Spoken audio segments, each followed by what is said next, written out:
கொடைக்கானல் மலைப்பகுதியில் காட்டுத்தீ தொடர்ந்து பரவி வருவதால் பல மரங்கள் முறிந்து விழுந்து வருகின்றன. திண்டுக்கல் மாவட்டம் கொடைக்கானல் மலைப்பகுதியில் கடந்த சில நாட்களாக வெயிலின் தாக்கம் அதிகமாக உள்ளது. இதனால் மலைப்பகுதிகளில் காட்டுத்தீ பற்றி வேகமாக பரவி வருகிறது. வடகவுஞ்சி, பெரும்பள்ளம் பகுதிகளில் பல ஏக்கர் பரப்பளவில் காட்டுத்தீ பற்றி எரிகிறது. வானுயர்ந்த பச்சை மரங்களிலும் தீ பற்றி அவை முறிந்து விழும் நிலையில் அப்பகுதி முழுவதும் புகைமண்டலமாக காட்சியளிக்கிறது. தொடர்ந்து தீ பற்றி எரிந்து வருவதால் வனத்துறையினர் தீயை அணைக்க முடியாமல் போராடி வருகின்றனர். அடர்ந்த வனப்பகுதிக்குள் செல்ல முடியாத நிலையில் தீ தடுப்புகள் போடுகளை அமைக்கும் பணியில் தீவிரம் காட்டி வருகின்றனர். தீ கட்டுக்கடங்காமல் தொடர்வதால் ஹெலிகாப்டரின் மூலம் தீயை அணைக்கவும் நவீன முறைகளை கையாள வேண்டும் என்ற கோரிக்கையும் எழுந்துள்ளது. இனி ஒரு நிமிட செய்திகளை அடுத்தடுத்து பார்ப்போம். சமூக பொருளாதார குறியீட்டில் தமிழ்நாடு உலகளவில் தலைசிறந்து விளங்கும் வகையில் திட்டங்கள் தீட்டி வருவதாக முதலமைச்சர் மு க ஸ்டாலின் தெரிவித்தார். தமிழ்நாடு அரசின் முத்திரை பதிக்கும் முத்தான திட்டங்கள் குறித்து முதலமைச்சர் மு க ஸ்டாலின் ஆலோசனை மேற்கொண்டார். சென்னை தலைமைச் செயலகத்தில் நடைபெற்ற இந்த கூட்டத்தில் அனைத்து துறை அதிகாரிகள் கலந்து கொண்டனர். அப்போது துறை வாரியாக செயல்படுத்தப்படக்கூடிய திட்டங்களின் நிலை குறித்து முதலமைச்சர் மு க ஸ்டாலின் ஆய்வு மேற்கொண்டார். அதற்கு பிறகு கூட்டத்தில் பேசிய முதலமைச்சர், இதுபோன்ற ஆய்வுக் கூட்டங்கள் திட்டங்களின் வெற்றிக்கும் மாநிலத்தின் ஒருங்கிணைந்த வளர்ச்சிக்கும் அடித்தளமாக அமையும் என்றார். அனைத்து அரசு துறை அதிகாரிகள் ஒருங்கிணைந்து செயல்பட இதுபோன்ற கூட்டங்கள் அமையும் என்றும் கூறியுள்ளார். துறை அதிகாரிகள் மாதந்தோறும் 2 மாவட்டங்களுக்கு சென்று கள ஆய்வு மேற்கொள்ள வேண்டும் என்றும் அவர் அறிவுறுத்தினார். அரசின் ஒவ்வொரு துறையும் ஒரு குறிப்பிட்ட இலக்கோடு சமுதாயத்தின் அனைத்து தரப்பு மக்களின் வாழ்க்கை தரத்தை மேம்படுத்தவும் ஏற்றத்தாழ்வற்ற வாழ்க்கை முறையை அமைப்பதற்கும் பல திட்டங்களை செயல்படுத்தி வருகின்றன. இந்த திட்டங்களை சீரிய முறையில் செயல்படுத்தினால் நிச்சயமாக நமது மாநிலம் இந்திய அளவில் மட்டுமல்லாது உலக அளவிலும் ஒளிரக்கூடிய வகையில் அமையும். நிலுவையில் உள்ள அனைத்து பணிகளையும் குறிப்பிட்ட காலத்திற்கு முன்னதாகவே முடிக்க வேண்டும் என்று அதிகாரிகளுக்கு முதலமைச்சர் மு க ஸ்டாலின் உத்தரவிட்டார். சென்னை சேலம் 8 வழி சாலை திட்டத்திற்கு தமிழ்நாடு அரசு எந்த எதிர்ப்பும் தெரிவிக்கவில்லை என்று மத்திய அரசு கூறியுள்ளது. சென்னை சேலம் 8 வழி சாலை தொடர்பாக பாமக தலைவரும் மாநிலங்களவை உறுப்பினருமான அன்புமணி ராமதாஸ் நாடாளுமன்றத்தில் எழுத்துப்பூர்வமாக கேள்வி எழுப்பியிருந்தார். அதில் சென்னை சேலம் இடையே 8 வழிச்சாலை அமைப்பதற்கு சுற்றுச்சூழல் அனுமதி கோரி மத்திய அரசுக்கு ஏதேனும் விண்ணப்பம் கிடைத்துள்ளதா என்று குறிப்பிட்டுள்ளார். மேலும் இத்திட்டத்திற்கு தமிழ்நாடு அரசிடம் இருந்து எதிர்ப்பு ஏதேனும் எழுந்ததா என்றும் அன்புமணி வினவியுள்ளார். இதற்கு எழுத்துப்பூர்வமாக பதிலளித்த மத்திய சாலை போக்குவரத்து மற்றும் நெடுஞ்சாலைத்துறை அமைச்சர் நிதின் கட்கரி, சென்னை சேலம் இடையே 8 வழிச்சாலை திட்டத்திற்கு சுற்றுச்சூழல் அனுமதி கோரி எந்த விண்ணப்பமும் வரவில்லை என்று கூறியுள்ளார். அதே சமயம் இத்திட்டத்திற்கு தமிழக அரசிடம் இருந்து எந்த எதிர்ப்பும் வரவில்லை என்றும் மத்திய அமைச்சர் நிதின் கட்கரி தெரிவித்துள்ளார். பிரசாந்த் கிஷோருக்கு தமிழர்கள் பற்றி என்ன தெரியும் என்று நாம் தமிழர் கட்சியின் ஒருங்கிணைப்பாளர் சீமான் விமர்சித்துள்ளார். ஓய்வு பெற்ற போக்குவரத்து ஊழியர்களுக்கு அகவிலைப்படியை உயர்த்தி வழங்க கோரி சென்னை பல்லவன் இல்லம் அருகே ஆர்ப்பாட்டம் நடைபெற்றது. இதில் கலந்து கொண்டு பேசிய சீமான், போக்குவரத்து ஊழியர்களின் ஊதியத்தில் பிடிக்கப்பட்ட 7000 கோடி ரூபாய் எங்கே என்றும் கேள்வி எழுப்பினார். எங்க காசை எங்கிட்ட கொடு, நான் ஓய்வு பெற்ற பிறகு எனக்கு 7 லட்சம் கிடைக்கும், 8 லட்சம் கிடைக்கும், அதை வாங்கிட்டு என் பிள்ளைய கல்யாணம் பண்ணி கொடுப்பேன், நான் ஒரு வயசான காலத்தில் ஒரு வீடை கட்டி பொண்டாட்டி விட நாங்கள் நிம்மதியாக இருந்துட்டு சாவோம் அப்படின்னு எங்களுக்கு ஒரு கனவு இருந்ததுல அந்த காசு எங்க? எங்களுக்கு அகவிலைப்படி காசு கொடுக்க காசு இல்ல, ஆனா ஓட்டுக்கு 1000, 2000, 3000, 4000 கொடுக்க எங்க இருந்து வருது காசு? பின்னர் செய்தியாளர்களிடம் பேசிய அவர், பீகாரில் பிரசாந்த் கிஷோர் கட்சி தொடங்க போவதால் அம்மாநில மக்களுக்கு ஆதரவாக பேசுவதாக விமர்சித்தார். அவர் இப்போ நிதிஷ்குமாரை எதிர்க்கணும். நிதிஷ்குமார் உங்களால் முடியல, நான் பாருங்க சீமான் மேலே வழக்கு போட வச்சேன்னு காட்டுறதுக்கு அவர் பெருமை பேசிட்டுருக்காரு. அவரு தம்பி பிரசாந்த் கிஷோர், நீ பீகாரியனுக்கு விசுவாசமாக இருந்தா, நீ உண்மையாக இருக்குன்னு நினச்சா, நான் தமிழ் இனத்துக்கு உண்மையாக தான் இருப்பேன். வடகிழக்கு மாநிலங்கள் போல வடமாநில தொழிலாளர்கள் தமிழ்நாடு வந்தால் நுழைவுச் சீட்டு வழங்குவதை மத்திய அரசு கட்டாயமாக்க வேண்டும் என்று வலியுறுத்தினார். ஆருத்ரா நிறுவனத்தின் 120 வங்கிக் கணக்குகள் மற்றும் சொத்துக்கள் முடக்கப்பட்டுள்ளதாக பொருளாதார குற்றப்பிரிவு ஐஜி ஆசியம்மாள் தெரிவித்துள்ளார். தமிழ்நாட்டில் ஆருத்ரா, ஹிஜாவு போன்ற நிதி நிறுவனங்கள் அதிக வட்டி தருவதாக கூறி பொதுமக்களிடம் பல்லாயிரம் கோடி ரூபாய் மோசடியில் ஈடுபட்டன. இந்த வழக்குகளில் எடுக்கப்பட்ட நடவடிக்கைகள் குறித்து சென்னை அசோக் நகரில் பொருளாதார குற்றப்பிரிவு அலுவலகத்தில் ஐஜி ஆசியம்மாள் செய்தியாளர்களை சந்தித்தார். அப்போது பேசிய அவர், ஆருத்ரா நிறுவனத்திடமிருந்து இதுவரை ரொக்கமாக 5,69 லட்சம் ரூபாய், 1,13 லட்சம் மதிப்பிலான தங்கம், வெள்ளிப் பொருட்களும் பறிமுதல் செய்யப்பட்டுள்ளதாக கூறினார். இதேபோன்று ஆருத்ரா, ஹிஜாவு மற்றும் எல்என்எஸ், ஐஎஃப்எஸ் மற்றும் 5 துணை நிறுவனங்களின் சொத்துக்கள் மற்றும் வங்கிக் கணக்குகள் முடக்கப்பட்டுள்ளதாகவும் தெரிவித்தார். சிபிஐ மூலமா, இன்டர்போல் மூலமா அவங்களை கைது செய்யறதுக்கு தான் இந்த ஆர்சிஎன் நோட்டீஸ் இஷ்யூ பண்றதுக்கு நடவடிக்கை எடுத்துட்டு இருக்கோம். மேலும் இந்த 3 வழக்குகளிலும் 6 மாதத்திற்குள் குற்றப்பத்திரிகை தாக்கல் செய்யப்படும் என ஐஜி ஆசியம்மாள் தெரிவித்தார். பின்னர் நியூஸ் 18க்கு பிரத்யேகமாக பேட்டியளித்த அவர் சொத்துக்களை விற்பனை செய்தாவது பொதுமக்களின் பணத்தை திருப்பி வழங்க நடவடிக்கை எடுக்கப்படும் என்று கூறினார். இந்த பணத்தை கூடிய விரைவில் இந்த கவர்மெண்ட் ஜீவோ வாங்கி இந்த சொத்துக்களை விற்று அந்த மக்களுக்கு கொடுப்பதற்கு ஏற்பாடு செய்து கொண்டிருக்கிறோம். மேலும் அதிக வட்டி தருவதாக கூறும் நிறுவனங்களை நம்பி பொதுமக்கள் ஏமாற வேண்டாம் என்றும் அவர் அறிவுறுத்தினார்.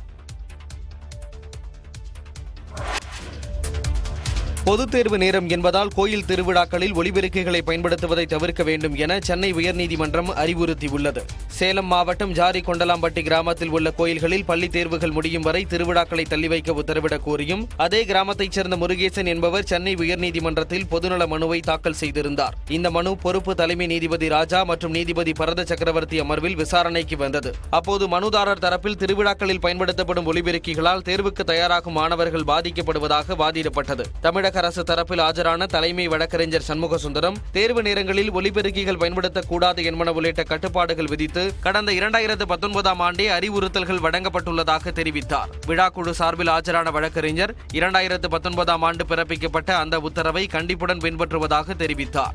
இதை ஏற்று மனுவை தள்ளுபடி செய்ததுடன் பெற்றோர் தங்கள் குழந்தைகள் படிக்க சுமூகமான சூழலை ஏற்படுத்திக் கொடுக்க வேண்டும் என தெரிவித்த நீதிபதிகள் தேர்வு நேரங்களில் திருவிழாக்களில் ஒலிபெருக்கிகளை பயன்படுத்துவதை தவிர்க்க வேண்டும் என அறிவுறுத்தினர். கோவையில் பட்டாக்கத்தியுடன் வீடியோ வெளியிட்ட இளம்பெண் நீதிமன்ற காவலில் அடைக்கப்பட்டார். இளம்பெண் ஒருவர் தமன்னா என்ற பெயரில் இன்ஸ்டாகிராமில் புகைப்பிடித்தவாறும் கையில் பட்டாக்கத்தியுடனும் வீடியோ ஒன்றை பதிவிட்டிருந்தார். போலீஸ் விசாரணையில் அவர் விருதுநகரைச் சேர்ந்த வினோதினி என்பதும் அவர் கோகுல் படுகொலை வழக்கில் தொடர்புடையவர்களுடன் சமூக வலைதளங்களில் நண்பராக இருப்பதும் தெரியவந்துள்ளது. இதையடுத்து வினோதினி மற்றும் அவரது கணவரை போலீசார் தேடி வந்த நிலையில் அந்த வீடியோ 2 ஆண்டுகளுக்கு முன்பு எடுக்கப்பட்டவை என்றும் தற்போது தான் கணவருடன் அமைதியாக வாழ்ந்து வருவதாகவும் விளக்கமளித்து அவர் வீடியோ வெளியிட்டிருந்தார். நான் கல்யாணம் ஆகி பிரெக்னண்டா இருக்கேன். என் ஹஸ்பண்ட் கூட ஒழுக்கமா நான் 7 தான் இருக்கேன். அதே மாதிரி அந்த வீடியோல நீங்க பழைய வீடியோல பாத்தீங்கன்னா தெரியும், அப்ப இருக்கிறதுக்கும் இப்ப இருக்கிறதுக்கும் ரொம்பவே டிஃபரன்ஸ் உங்களுக்கே தெரியும். ஹேர் கட்ல இருந்து எல்லாமே நான் எதுவுமே பண்றது கிடையாது. இந்நிலையில் சங்ககிரியில் தலைமறைவாக இருந்த வினோதினியை தனிப்படை போலீசார் செவ்வாயன்று கைது செய்தனர். தொடர்ந்து அவரை கோவை அழைத்து வந்து விசாரணை நடத்தினர். வினோதினி மீது பீளமேடு காவல் நிலையத்தில் கஞ்சா வழக்கு நிலுவையில் உள்ள நிலையில் அந்த வழக்கில் அவரை போலீசார் கைது செய்தனர். பின்னர் கோவை ஒருங்கிணைந்த நீதிமன்றத்தில் அவரை ஆஜர்படுத்தினர். இதையடுத்து வருகின்ற 29ஆம் தேதி வரை வினோதினியை நீதிமன்ற காவலில் அடைத்து வைக்க நீதிபதி லோகேஸ்வரன் உத்தரவிட்டார். கோவையில் நடைபெற்ற பழங்குடி இளையோர் பரிமாற்ற நிகழ்ச்சியில் அமைச்சர் மனோ தங்கராஜ் நடனமாடி அசத்தினார். மத்திய அரசின் கீழ் இயங்கும் நேரு யுவகேந்திரா சங்கத்தான் அமைப்பின் சார்பில் 14வது பழங்குடி இளையோர் பரிமாற்ற நிகழ்ச்சி கோவையில் உள்ள பாரதியார் பல்கலைக்கழகத்தில் தொடங்கியுள்ளது. அடுத்த 7 நாட்களுக்கு பல்வேறு மாநிலங்களைச் சேர்ந்த மாணவர்கள் கலந்து கொண்டு தங்களது கலாச்சாரங்களை பிரதிபலிக்கும் விதமான நிகழ்ச்சிகளை அரங்கேற்றியுள்ளனர். இந்நிகழ்ச்சியில் சிறப்பு விருந்தினராக கலந்து கொண்ட அமைச்சர் மனோ தங்கராஜ் மேடையிலேயே பழங்குடி நடனமாடி அசத்தினார்.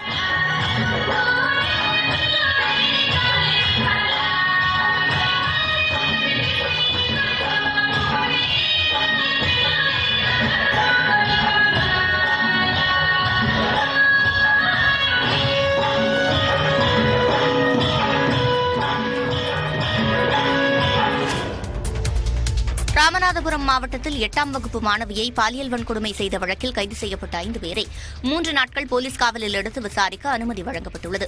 பரமக்குடி அதிமுக நகர அவைத்தலைவராக இருந்த சிகாமணி என்பவரும் அவரது நண்பர்களும் 8ஆம் வகுப்பு மாணவியை ஆசை வார்த்தை கூறி பாலியல் வன்கொடுமை செய்ததாக புகார் எழுந்தது. மேலும் மாணவியை மிரட்டி பாலியல் தொழிலில் ஈடுபடுத்தியதாகவும் கூறப்பட்டது.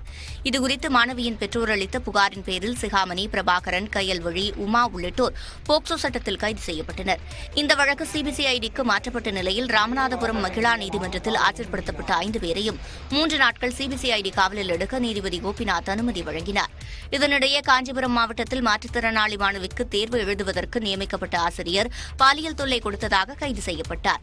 11ஆம் வகுப்பிற்கான தேர்வு செவ்வாய்க்கிழமை தொடங்கிய நிலையில் காஞ்சிபுரம் மாவட்டத்தில் 11ஆம் வகுப்பு பொதுத் தேர்வு எழுதிய மாற்றுத்திறனாளி மாணவிக்கு உதவ தனியார் பள்ளி ஆசிரியர் ஜெகநாத் நியமிக்கப்பட்டிருந்தார். தேர்வுக்கு உதவுவது போல் ஆசிரியர் ஜெகநாத் பாலியல் தொல்லை கொடுத்ததாக மாணவியின் பெற்றோர் புகார் அளித்தனர். அதன் பேரில் போக்சோ சட்டத்தின் கீழ் ஆசிரியர் ஜெகநாத்தை காவல்துறையினர் கைது செய்தனர். பத்திரிகையாளர் நக்கீரன் கோபால் தொடர்ந்த வழக்கில் வீரப்பன் பற்றிய இணைய தொடரை வெளியிட பெங்களூரு நீதிமன்றம் தடை விதித்துள்ளது. பெங்களூருவைச் சேர்ந்த இயக்குநரும் தயாரிப்பாளருமான AMR ரமேஷ் வீரப்பன் கொலைக்கான பசி என்ற இணைய தொடரை இயக்கி வருகிறார். ஹிந்தி, தமிழ், தெலுங்கு, கன்னடம் ஆகிய 4 மொழிகளில் உருவாகும் இந்த இணையத்தொடர் வரும் ஜூலை மாதம் வெளியிடப்பட இருப்பதாக கூறப்படுகிறது.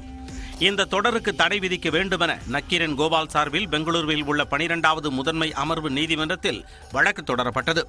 இந்த வழக்கு விசாரணைக்கு வந்தபோது வீரப்பனை பலமுறை சந்தித்து அவர் பற்றிய தகவல்களை வெளிப்படுத்த நக்கீரன் கோபாலிடம் இயக்குனர் எந்த தகவலையும் கேட்கவில்லை என்பதால் இணையத்தொடரில் வீரப்பன் பற்றிய அவதூறு தகவல்கள் இடம்பெற்றிருக்கக்கூடும் என சந்தேகம் எழுவதாக வாதிடப்பட்டது. இதனால் இணையத்தொடரை நக்கீரன் கோபாலிடம் முழுமையாக திரையிட்டு காண்பித்த பின்னரே வெளியிட வேண்டுமென கோரிக்கை விடுத்தனர். இதை ஏற்றுக்கொண்ட நீதிபதி நக்கீரன் கோபாலிடம் அனைத்து மொழிகளிலும் திரையிட்டு காண்பிக்க உத்தரவிட்டார். அதுவரை இணையத்தொடரை வெளியிட தற்காலிக தடை விதிப்பதாகவும் நீதிபதி ஆணையிட்டார். மதுரை திருப்பரங்குன்றம் அருகே IT ஊழியர்களை கத்தியை காட்டி மிரட்டி ஐபோன், லேப்டாப் மற்றும் ஜிபேவின் மூலம் 10,000 ரூபாய் பணம் பறித்த இளைஞர்கள் 3 பேரை காவல்துறையினர் கைது செய்தனர். மதுரை பாண்டிகோவில் அருகே உள்ள தனியார் தகவல் தொழில்நுட்ப நிறுவனத்தில் ஊட்டியை சேர்ந்த முகமது தானிஷ் என்பவர் பணியாற்றி வருகிறார். இவர் கடந்த ஞாயிற்றுக்கிழமை விடுமுறை தினம் என்பதால் தன்னுடன் பணிபுரியும் நண்பர் மற்றும் தோழிகளுடன் கீழக்கோயில் குடிசமணர் படுகை மற்றும் மலை மேல் உள்ள சிற்பங்களை காண சென்றார். அப்போது அங்கு வந்த இளைஞர்கள் 3 பேர் திடீரென கத்தியை காட்டி தானிஷின் தோழிகளை குத்திவிடுவதாக மிரட்டினர். அத்துடன் அவர்களிடமிருந்த ஐபோன் மற்றும் லேப்டாப்பை பறித்துக் கொண்டனர். பின்னர் ஜிபேவின் மூலம் 10,000 ரூபாய் பணம் அனுப்பினால் லேப்டாப், செல்போனை திருப்பிக் கொடுப்பதாக கூறினர். ஆனால் ஜிபே மூலம் பணத்தை பறித்துக் கொண்டதுடன் செல்போன்களையும் லேப்டாப்களையும் கொடுக்காமல் தப்பி ஓடினர். இதுகுறித்து IT ஊழியர்கள் நாகமலை, புதுக்கோட்டை காவல் நிலையத்தில் புகார் அளித்தனர். இதைத் தொடர்ந்து ஜிபேவின் வாயிலாக பணம் அனுப்பிய செல்போனின் மூலம் மதுரை காலவாசலை சேர்ந்த விமல் மற்றும் பார்த்திபன், யோகேஸ்வரன் ஆகிய 3வரையும் கைது செய்து விசாரணை நடத்தி வருகின்றனர்.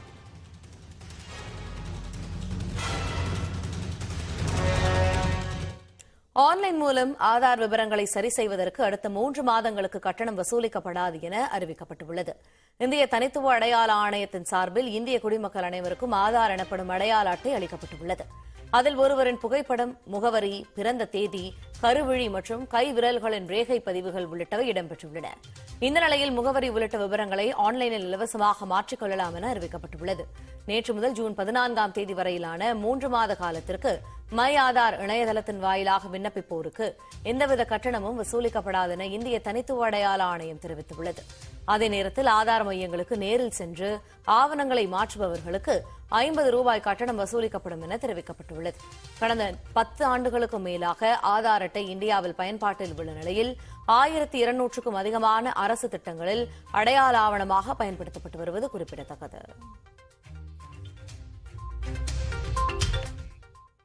அதானி விவகாரம் தொடர்பாக விசாரணை நடத்த கோரி அமலாக்கத்துறை அலுவலகம் வரை பேரணி நடத்த முயற்சித்த எதிர்க்கட்சியினரை காவல்துறையினர் தடுத்து நிறுத்தினர்.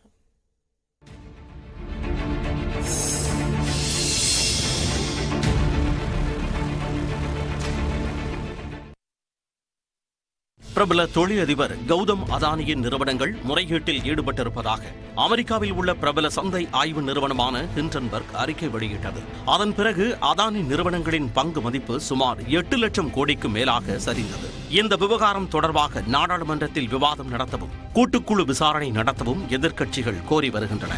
இந்நிலையில் அதானி நிறுவனங்களின் முறைகேடு தொடர்பாக விசாரணை நடத்த கோரி எதிர்க்கட்சியினர் நாடாளுமன்றம் முதல் அமலாக்கத்துறை அலுவலகம் வரை பேரணி நடத்த முயன்றனர். காங்கிரஸ் தலைவர் மல்லிகார்ஜுன கார்கே, மக்களவை காங்கிரஸ் குழு தலைவர் ஆதிர் ரஞ்சன் சௌத்ரி, இந்திய கம்யூனிஸ்ட் கட்சியின் பினோய் விஸ்வம், மார்க்சிஸ்ட் கம்யூனிஸ்ட் கட்சியின் இளமாறன் கரீம், திமுகவின் DR பாலு, ஆம் ஆத்மியின் சஞ்சய் சிங், PRS கட்சியின் கேசவராவ் உள்ளிட்ட 18 கட்சிகளின் MPக்கள் பேரணியாக செல்ல முயன்றனர். ஆனால் அவர்கள் அனைவரும் விஜய் சவுக் அருகே டெல்லி காவல்துறையினரால் தடுத்து நிறுத்தப்பட்டனர்.